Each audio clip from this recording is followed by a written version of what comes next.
So what you got here is a guy that didn't know how to do any of this stuff, and now he's figuring it out. I decided to learn how to put down a floor for the first time. And if you always wanted to do something like this, but you always thought, no, I need experience with tools to be able to do that. That's what it takes. Then no, you'd be wrong.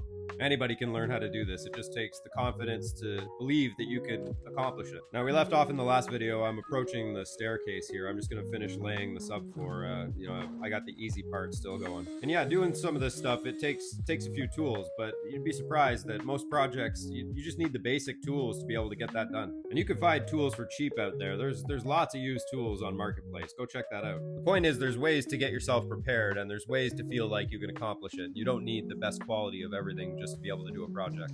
Yeah, of course, it costs a little bit of money to buy this stuff, but it's going to cost you a lot more money to hire somebody to do it. In the last video, I was talking about having some lumpy areas to deal with, and if you missed those videos, go back and check those out. This is part 5. So right here, before these few little steps down into our living room area, there's a sizable bump in the floor. Now, I'm not here to give you a tutorial on how to do this stuff. I'm just winging it, but I'm going to show you what I had to do here. Now, you can't get these planks to click into each other properly if you don't have a level surface. And I do not have a level surface here. I actually have enough room underneath the plank to put another plank in order to make it one solid level area. Now, before all the flooring gurus come at me and start roasting me, I'd love to hear what you would have done, because I always want to learn, and I know there's probably a better way I could have did this, but what I did here, it worked.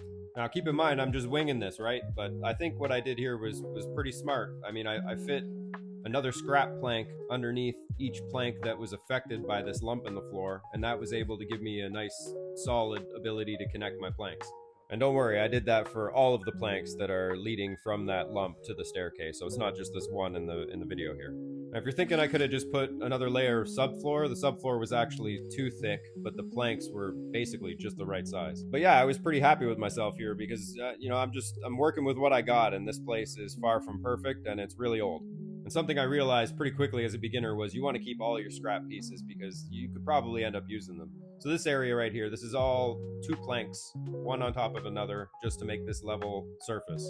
And I don't have an ego or, I'm full of humility when it comes to doing these types of projects. So I really do want to hear what anybody else thinks would have been a better option. And I really want my content to be a place for people to get motivated and not feel like, everything they watch on social media is just another professional with the best tools. If you're the type of person that, you didn't work with tools when you were younger, you didn't grow up learning how to fix things, then I was just like you at one time.